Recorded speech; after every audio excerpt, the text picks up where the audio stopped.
Bonsoir à tous et bienvenue sur ma chaîne. Aujourd'hui, la recette de l'kakloujdi, les biscuits marocains, sont croustillants, parfumés à l'anis, aussi des grains de sésame dorés.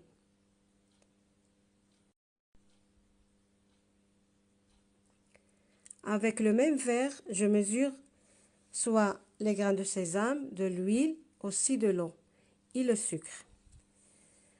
Le verre, demi-verre, 100 g de grains de sésame dorés.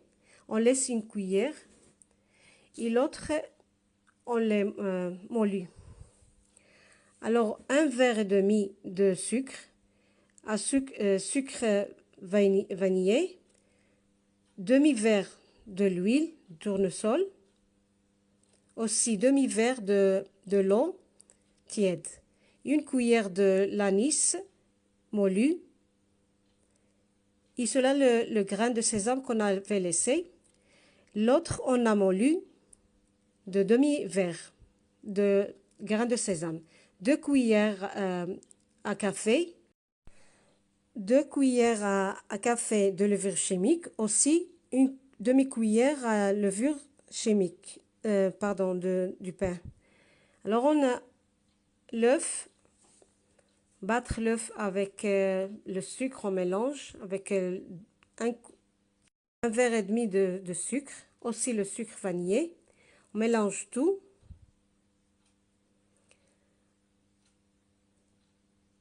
On rajoute de l'huile, demi-verre aussi, demi-verre.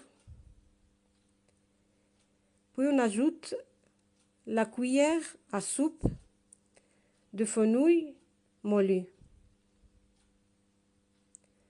On mélange tout.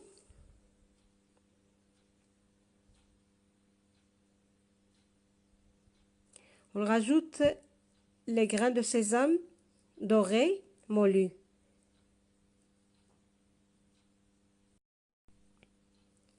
Alors on a ici les 2 cuillères à café de levure chimique. On la mélange avec la farine.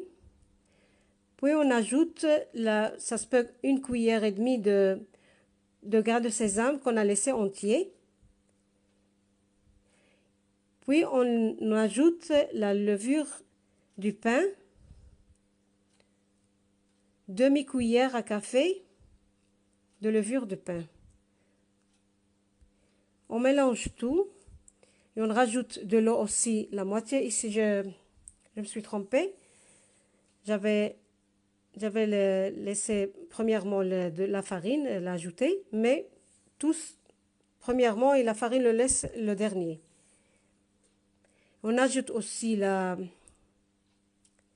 levure chimique, 2 cuillères à café, puis de l'eau tiède.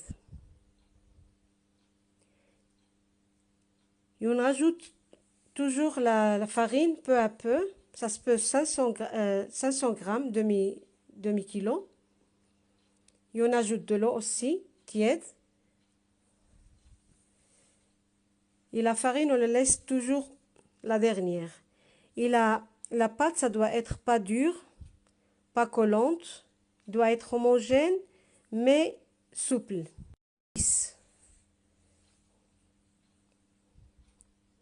Qu'on peut former des boules par exemple, comme ça, ou des boudins. Alors on la divise, soit on la pèse. Moi je l'ai formé comme ça, des petits boules comme on fait pour le msemen. Des petits boules comme ça. Alors on le laisse le reposer. Mais pendant qu'on travaille seulement, on le laisse sur un papier. On la couvre avec un papier pour qu'il ne sèche pas. Et on étale la pâte, mais pas trop fin, pas très grosse. Qu'on peut la former des boudins, mais ça doit être très fin. C'est pas très grosse parce qu'on va lui donner le temps pour qu'il double le volume. Il va fermenter. En plus, la cuisson au four. C'est pour ça que ce sont des fins boudins, comme ça, et alors on les coupe. C'est comme décoré.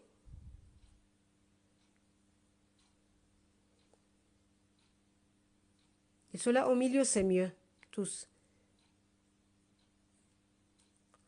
On les coupe comme ça, les extrémités.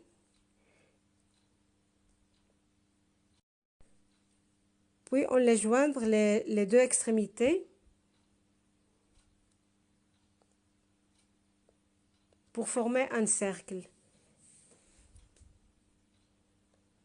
Ici, on peut aussi faire, moi je les fais tous des mini, c'est pour ça que j'ai fait seulement les petits boules, comme ça.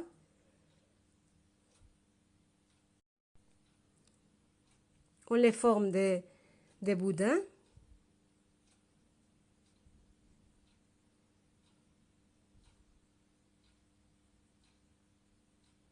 On les coupe comme ça pour décorer.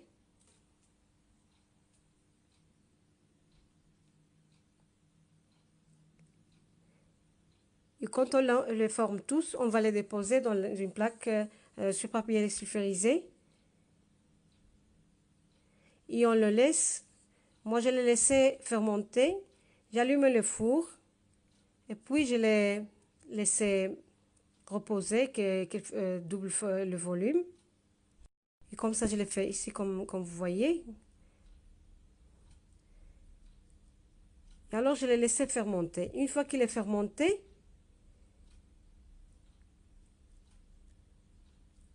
on doit les séparer un peu pour qu'ils ne collent pas ou pas pour qu'ils, quand ils sont fermentés. Badigeonner de l'œuf et on saupoudre un peu de grains de sésame. Alors quand ils sont déjà fermentés, on les badigeonne de l'œuf, aussi saupoudré. Et on l'a enfouré à 180 durant 15 jusqu'à 20 minutes. Moi, je les laissé en bas. Puis, une fois qu'ils sont commencés à dorer, je les laissé au milieu du four, qu'ils terminent la cuisson. Une fois qu'ils sont dorés, alors ils sont comme ça, ils croustillent, ils sont très bons. Merci d'avoir regardé la vidéo.